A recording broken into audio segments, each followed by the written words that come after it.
بسم الله الرحمن الرحيم الحمد لله رب العالمين والصلاة والسلام على أشرف الأنبياء والمرسلين محمد رسول الله صلى الله عليه وعلى آله وصحبه وسلم تسليما كثيرا كثيرا. أما بعد, my brothers and sisters, in the Khutbatul Wada'a of Rasulullah sallallahu alaihi wasallam, in his farewell khutbah, you might well be surprised to see and note that Rasulullah sallallahu alaihi wasallam did not mention or mentioned almost nothing about ibadat and huququllah, about worship and the rights of Allah subhanahu wa ta'ala. But almost exclusively, he sallallahu alayhi wasallam mentioned huququl ibad, the rights of the people. Now, that is not to say that ibadat are not important, obviously, but it reflects the time when people were praying without fail and there was no fasad fil aqidah. There was nobody who was worshipping graves and doing all the kind of stuff that we see today. So he did not mention the obvious, but mentioned things which not only are always in danger of being put aside, but which have the greatest power to influence others. Reflecting on this is not surprising, because real da'wah is what the other person sees and experiences when he deals with a Muslim. It's all about what you do and not about what you say. People don't care what you say until they see what you do, because people listen with their eyes. Now, who knew this better than Rasulullah sallallahu alaihi wasallam himself? Because that was his way. His way was to invite towards Islam by action. He spoke very little, but he did a great deal. The other thing he emphasized was mutual relationships between Muslims and the treatment of women. Now, it's a strange thing, and it's not really such a strange thing. I mean, I was about to say that it's a strange thing that women's rights gets a bad rap in Islam, but then I corrected myself. It is not a strange thing, because the reality of life is that Allah subhanahu wa ta'ala gave women rights in Islam which Muslim men do not give to this day. And this is something that Muslim men who deny the rights to their women will have to answer to Allah subhanahu wa ta'ala on the day of judgment. Just ask yourself this question and say, in your society, how many Muslim women are denied inheritance by their own brothers? How many Muslim wives are denied their rights by their husbands? And so on and so forth. You will see what I mean. Now, in other words, Rasulullah sallallahu alaihi wasallam dealt with the fundamental unit of society, which is the family, and fanning outwards, it is Muslim society and society in general. As I said, people don't care what you say until they see what you do, because people listen with their eyes.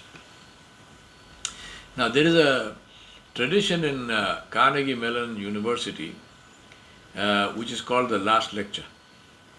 Now, professors who are due to retire, and also sometimes others, are asked to deliver a lecture which would be as if it were their last lecture.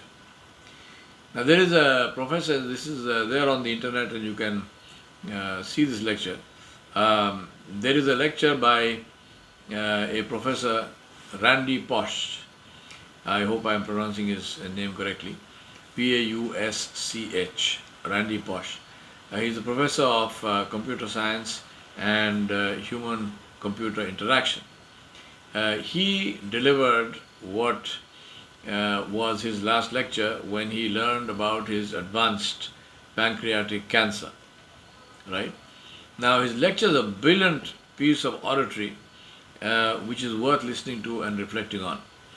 It's also an award-winning book co-authored with Jeffrey Zaslow, for which Hyperion the Disney-owned publisher, is reputed to have paid $6.5 million.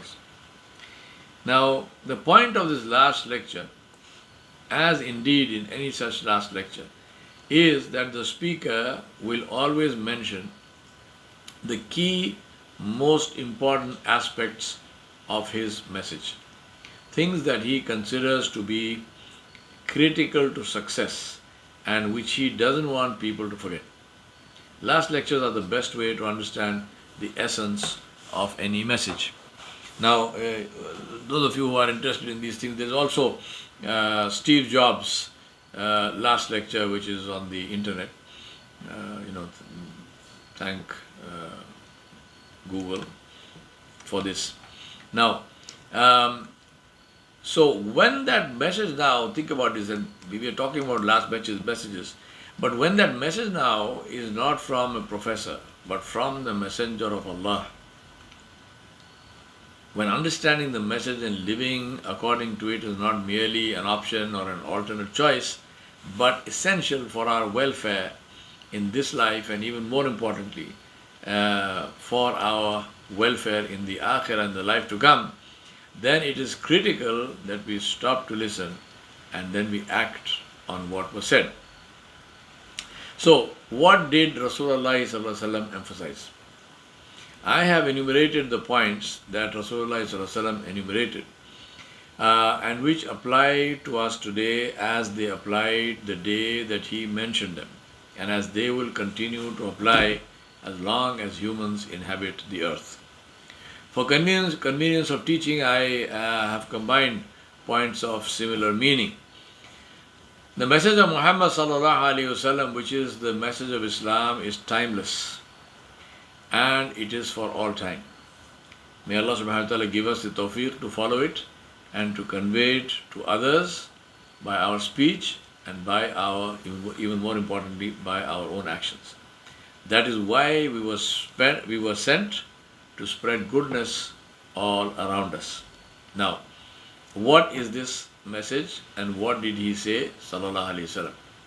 There are 8 salient points of the Khutbatul Wada'a which I have mentioned.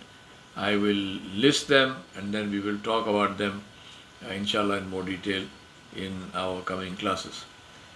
The first of them, he said sallallahu alaihi wasallam, your lives and your property until the very day you meet your Rabb are as inviolable to each other as the inviolability of this day you are now in, the month you are now in. Have I given the message? O Allah, be my witness. O people, believers are but brothers. No one may take his brother's property without full consent. Have I given the message? O Allah, be my witness. So this is the first one. Second one, truly interest, money lending with interest, borrowing on interest, lending on interest, of the Jahiliyyah, the era of ignorance, has been laid aside forever, haram forever, prohibited forever. And the first interest I begin with, which I forgive, is that which is due to my uncle, to my father's brother, Abbas bin Abdul Muttalib. And truly the blood vengeance of the era of ignorance of Jahiliyyah has been laid aside forever, and the first blood vengeance we shall start with, meaning which I am forgiving, is that which is due for the blood of my kinsman, of my relative Amr bin Rabi'a bin Harith bin Abdul Muttalib. That is point number 2. Point number 1 is with regard to relationships and inviolability of life and dignity. Second one is with regard to interest-based dealings. 3, truly the hereditary distinctions, that is all this nobility and all this stuff, that were pretensions to respect in the era of ignorance, Jahiliyyah, have been laid aside forever, except for the custodianship of the Kaaba by the Bani Abdul Dar and the giving of drink to pilgrims by Al-Abbas. The noblest of you in the Allah subhanahu wa ta'ala's sight is the most muttaqi. The Arab has no merit over the non-Arab other than taqwa. Have I given the message? O Allah, be my witness. So all forms of hierarchies and people's arrogance, Rasulullah sallallahu alaihi wasallam wiped it out. Number 4, he said, Shaitan has despaired of ever being worshipped in this land of yours, though he is content to be obeyed in other works of yours which you deem to be of little importance. Meaning that we disobey Allah subhanahu wa ta'ala in matters which we think are small, but in the sight of Allah these can be very big. And all of this kind of disobedience is really worship of shaitan in one form or the other, and therefore Nabi sallallahu alaihi wasallam warned us against this. Point number 5, he said, so fear Allah in respect to women and concern yourselves with their welfare. Have I given the message? O Allah, be my witness. Specific reference to the rights of women. Number 6, O people, Allah subhanahu wa ta'ala has apportioned to every deserving heir his share of the estate, and no deserving heir may accept a special bequest, and no special bequest may exceed a third of the estate. A child's lineage is that of the husband who owns the bed, meaning the father, and adulterers shall be stoned. Whoever claims to be the son of someone other than his father, or a bondsman who claims to belong to other than his master, shall bear the curse of Allah subhanahu wa ta'ala and the angels and all people. No deflecting of it or ransom for it will be accepted from him. So here is talking about the rights of inheritance which are given by Allah subhanahu wa ta'ala. A person has the right to will only up to 1/3 of his estate to someone, and that will has to be not for his own children and so on who would inherit anyway, but for somebody else. But the children and so on who inherit cannot get anything from that 1/3 as a bequest. But if a person does not write a will and or chooses not to bequeath that 1/3, then the whole estate is divided among the heirs, which would be the blood relations of the person who passed away. That's number 6. Number 7, Nabi sallallahu alaihi wasallam said, I have left among you that which if you take it, you will never stray after me. And that is the book of Allah and my sunnah. Have I given the message? O Allah, be my witness. So the kitab of Allah and the ahadith of Rasulullah sallallahu alaihi wasallam, these are the inheritance that we get from Rasulullah sallallahu alaihi wasallam. And then he said, convey this message to those who are not here. So this is the final point, number 8. To look at each of these in detail, let us start with the first one, where he said, your lives and your property until the very day you meet your Rabb Jalla Jalaluhu are as inviolable to each other as the inviolability of this day that you are now in and the month that you are now in. Have I given the message? O Allah, be my witness. O people, believers are but brothers, meaning brothers and sisters. No one may take his brother's property without his full consent. Have I given the message? O Allah, be my witness. I remind you and myself that the life and property, and this also refers to the dignity, meaning the reputation of a Muslim, is haram on another Muslim, meaning that no one has the right to take your life or to take your property or to malign you or to defame you in any way whatsoever. That is why ghiba is called eating your dead brother's flesh. Rasulullah compared this principle with the sanctity of the month of Dhul Hijjah and the day of Arafah, of Hajj, and then he held Allah subhanahu wa ta'ala as his witness and the people bore witness. Today, slandering each other seems to have become the favorite pastime of many Muslims. Strangely, with those who graduate from religious colleges, and then the first thing they do is to criticize others and point out their so-called faults in their conduct and speech and even appearance. And they make YouTube videos about this. Inna lillahi wa inna ilayhi raji'un. You have to seriously wonder what such people really learnt from whichever place they went to. What is more pathetic than criticizing someone's appearance in public? They don't know that scholars don't criticize each other in public, and those who do are not scholars. Talking about a wrong action is permissible and must be done, but not slandering an individual by name. But this has become our pastime, this has become our social life. Allah subhanahu wa ta'ala said about this, وَمَن يَقْتُلْ مُؤْمِنًا مُتَعَمِّدًا فَجَزَاؤُهُ جَهَنَّمُ خَالِدًا فِيهَا وَغَضِبَ اللَّهُ عَلَيْهِ وَلَعَنَهُ وَأَعَدَّ لَهُ عَذَابًا عَظِيمًا. Allah subhanahu wa ta'ala said, and whoever kills a believer intentionally, his recompense, his reward is Jahannam, to stay there forever, and the wrath, the anger and the curse of Allah are upon him, and a great punishment is prepared for that person. Murdering somebody is the worst of sins after shirk. Rasulullah sallallahu alaihi wasallam mentioned the issue of infighting and killing each other. And he said in the hadith in Bukhari, narrated by Al-Hasan ibn Ali radiyallahu anhuma.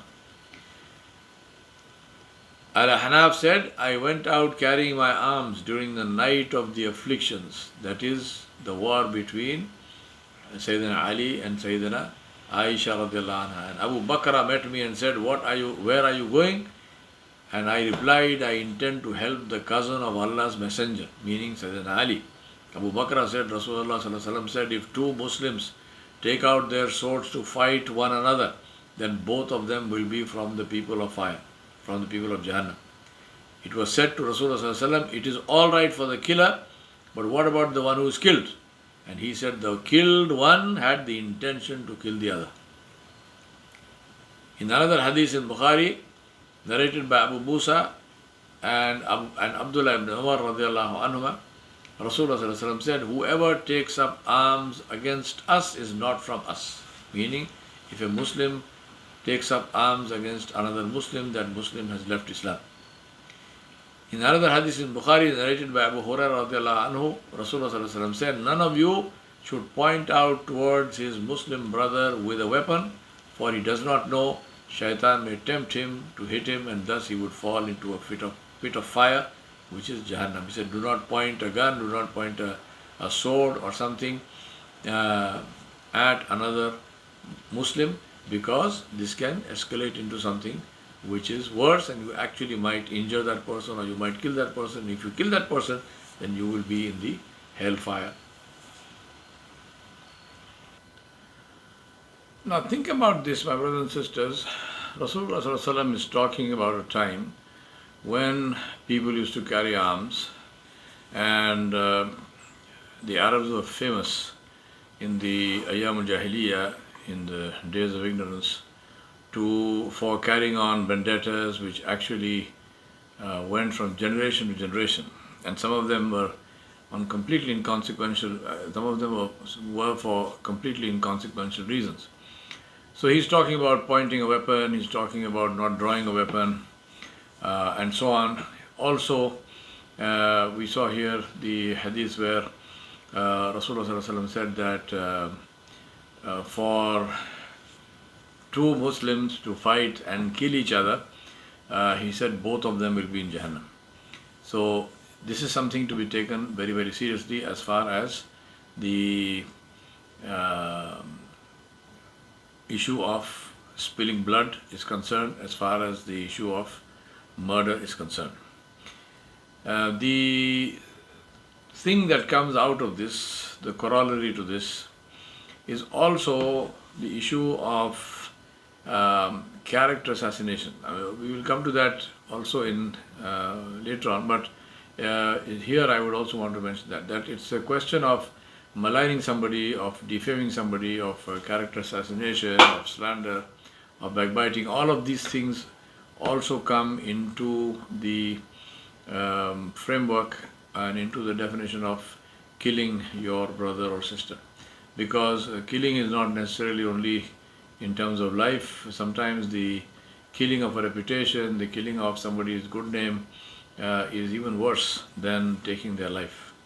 Taking their life would have been easier than the reputation of the person, which once it gets damaged is probably irretrievable, and the person is still alive to suffer the consequences of their damaged reputation for no fault of theirs. So this is something which is very, very serious that we need to think about and to take it seriously.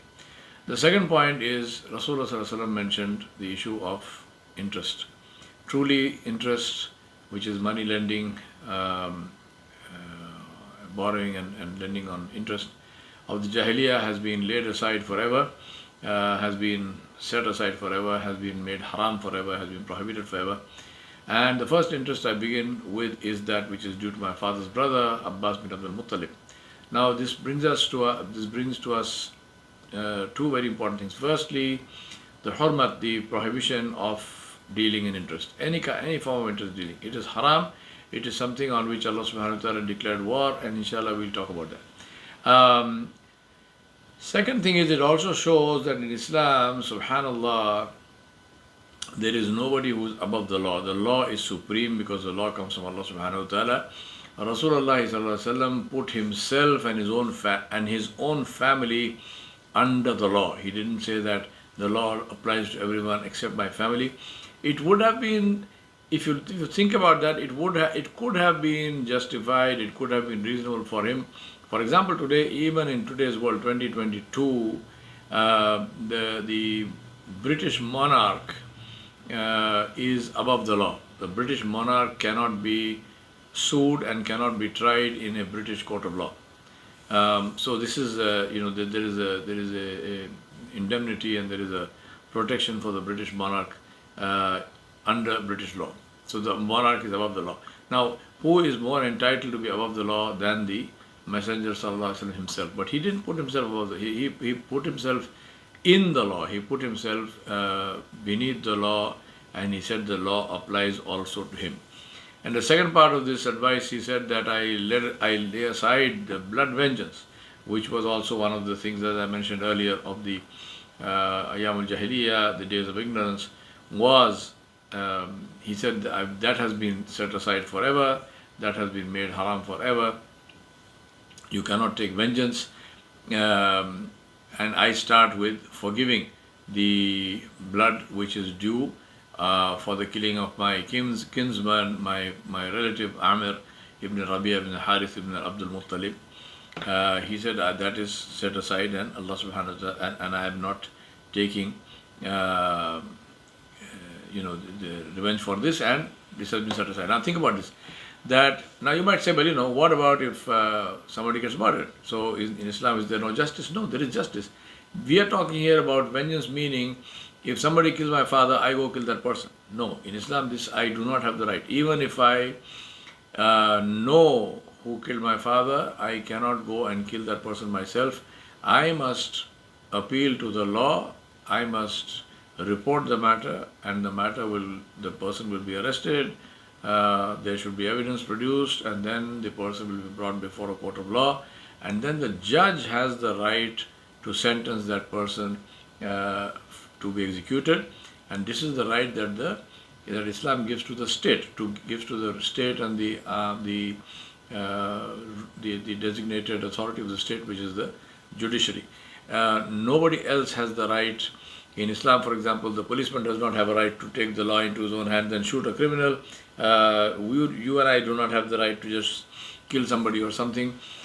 We must appeal to the law. The law is supreme. The only exception is, of course, if you get attacked, if you are to defend your family, to defend yourself, to defend your home. In that fighting, if you end up, if you die, then you die shaheed. And if you end up killing the robbers, the highwaymen, or whoever attacked you, then this is justified as self-defense. Other than self-defense, there is no killing that is permitted in Islam for any reason. The question that usually people ask is, what about blasphemy? If somebody blasphemes, then what is the punishment? Again, keep this in mind. All punishments, all criminal law is for the state to implement. So if there is a Muslim state in power, and if that Muslim judiciary, if a case of blasphemy is brought before them, then the judge will decide on that case what is to be done. But if, for example, if somebody, we see this all the time, we see people who are maligning Rasulullah Sallallahu Alaihi Wasallam, who are, na'udhu billah, drawing cartoons and making bad jokes and whatnot. So if somebody does that in front of me, if somebody blasphemes, if somebody says something bad about Rasulullah Sallallahu Alaihi Wasallam, do I have the right to kill that person? No, I do not have the right to kill that person. If I kill that person, then I have committed murder. Right? So please understand this. Don't get carried away by emotion and whatnot. What I do have a right to is to appeal to the state, is to report this person, to record what the person said, to take this to the police, to take this to the judiciary, and say that this is what this person did, and therefore take action against that person. This is my right. This is what I should do, and there is no problem with that. I have the right to protest against what is happening. I have the right to, in obviously peaceful ways. This protesting does not mean you break things and so on. Protesting means peaceful ways, to protest against that, to appeal to the good sense of people, to say, look, this is net bad. You cannot get anything good out of maligning and out of abusing somebody like the Prophet Muhammad Sallallahu Alaihi Wasallam, and anybody like him who has never done anything bad to you. You have nothing against them, yet you are doing this. You are an aggressor, you are unjust, you are an evil human being, and therefore we ask the government to take action against that person. But we do not take the law into our own hands. We do not go around killing people. We do not go around beating up people. We do not go around doing anything which is illegal according to the law of the land. And in Islam, any form of violence, any form of vigilantism, any form of killing people is illegal and haram in Islam. Let me be very clear about this, right? It's not a matter of saying, oh, then it means you don't love Rasulullah. Allah knows what's in my heart. I don't have to justify it to you or anybody else. Allah knows what's in my heart, and Allah knows how I love Rasulullah Sallallahu Alaihi Wasallam, and I don't have to show it to anybody, and I don't have to justify it to anybody. Forget that, right? I'm not even going there. I'm just telling you what is the law, and this makes eminent sense. Instead of that, what people do, what Muslims end up doing is, because somebody does something which is wrong, you go and kill that person, and all the attention, all the negative attention of the world then focuses on you and your act, which is of course haram, which is not even permissible in Islam. People focus on that, and then as a result of that, they even malign Rasulullah Sallallahu Alaihi Wasallam even more.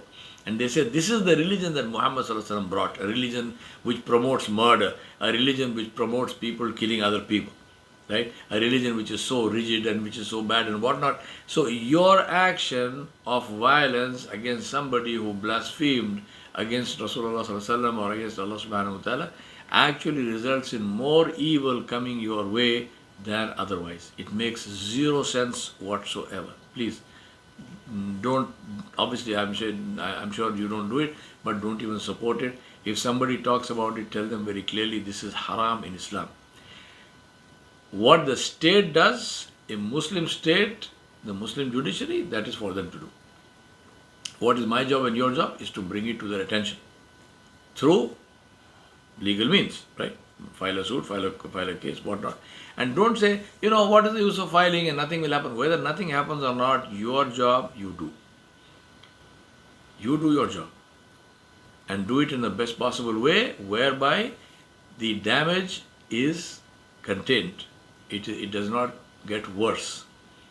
It makes no sense whatsoever to do things in a way where the problem now has become bigger than what it was before we started it, right?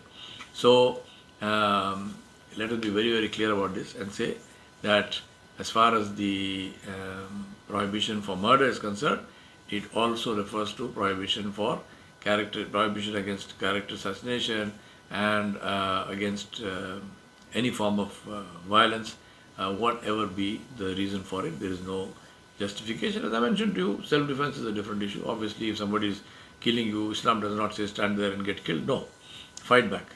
You must fight back. You must not allow the person just to get away with assaulting you, because this is your right. It is your right to defend yourself. So by all means, defend yourself, defend your family. You cannot stand by there and watch your own family being killed or your own family being murdered. No, you must fight, but not in anything other than that. This is the law of Islam is very clear about that. The famous ayat of Surah Al-Ma'idah, which we quote all the time, which is that Allah subhanahu wa ta'ala said that somebody qatala nafsan, somebody who kills one person without any reason, this is as if he has killed all of mankind. And the one who nasa, who saves one life, that is like ahya nasa jamia, as if he has saved the lives of all of mankind. So let us remember this, and inshallah, next class we'll look at further advice from the Khutbatul Wada'a of Rasulullah sallallahu alaihi wasallam. Wa sallallahu ala nabiyil kareem wa ala alihi wa sahbihi ajma'in bi rahmatika ya arhamar rahimin.